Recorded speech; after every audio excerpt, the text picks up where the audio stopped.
Bismillahirrahmanirrahim. Assalamualaikum warahmatullahi wabarakatuh. Perkenalkan nama saya Arga Farizal Lubis, NPM 200826102. Jadi ini pada blog kardiologi. Jadi di sini saya akan membahas sedikit tentang SVT, itu subventricular tachycardia.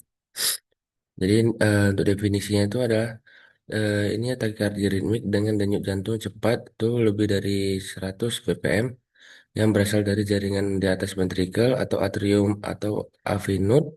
Biasanya berawal dan berakhir secara tiba-tiba atau paroksismal.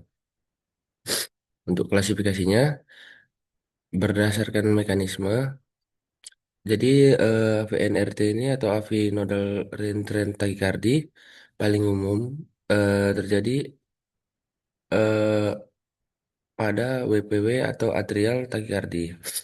Kemudian ada sinus tachycardia atau fisiologis dan patologis.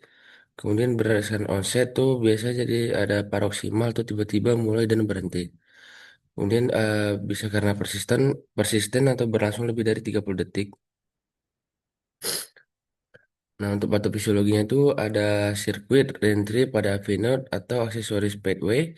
Ini akan mempercepat impuls. Lalu ada fokus ektopik di atrium yang akan firing spontan. Kemudian ada tonus simpatis dan parasimpatis. Nah, untuk komplikasi dan pencegahannya itu yang pertama ada penurunan suara jantung, lalu ada gagal jantung atau pada pasien komorbid. Kemudian ada trombo trombo tromboemboli atau ini jarang. Kemudian ada ansietas atau penurunan kualitas hidup.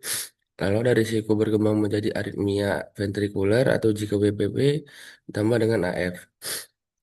Kemudian ada hindari pemicu seperti kafein, rokok, dan alkohol. Kemudian ada manajemen stres. Lalu ada evaluasi tiroid secara berkala, terapi terapi ablasi pada SVT rekuren, dan pemantauan EKG berkala untuk pasien berisiko tinggi. Lalu untuk faktor risikonya ini ada riwayat keluarga yang SVT sebelumnya, kemudian ada hipertiroidisme, konsumsi kafein berlebihan, stres emosional atau fisik, kemudian ada kelainan jantung struktural, lalu ada sindrom WPW atau Wolff Parkinson White, lalu ada penggunaan obat-obatan seperti theophylline, digoxin, dan dekongestan. Nah, untuk cara mendiagnosa SPT ini ada yang pertama melalui EKG 12 lead. Yang pertama ada denyut jantung itu pasti di atas 150 bpm. Kemudian ada gelombang P itu sulit dilihat atau retrograde. Kemudian QRS-nya itu menyempit atau kecuali FRT dengan bandel branch block. Kemudian ada Holter monitor atau bila paroksimal. Kemudian ada pemeriksaan tes laboratorium. Biasanya itu ada tes elektrolit, tiroid, dan toksikologi. Kemudian untuk ekokardiografi ini ada untuk mengevaluasi jantung struktural.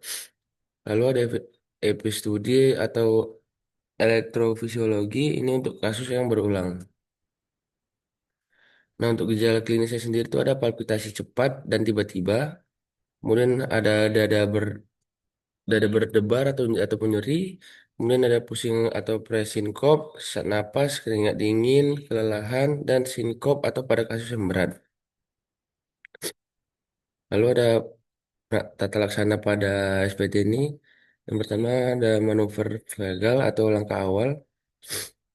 Itu ada falsafah, kemudian ada mengguyur wajah dengan air dingin. Lalu untuk farmakologisnya itu ada adenosin intravena, pulus cepat atau first line. Kemudian ada beta blocker seperti metoprolol atau esmolol. Kemudian ada kalsium channel blocker atau verapamil dan dilti diltiazem. Kemudian amiodaron itu jika refraktor. Ini lalu ada elektrokardioversi sinkronasi. Ini indikasinya itu SVT dengan instabilitas hemodinamik.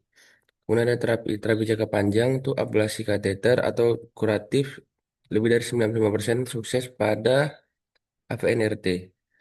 Kemudian ada obat pemeliharaan beta blocker atau verapamil.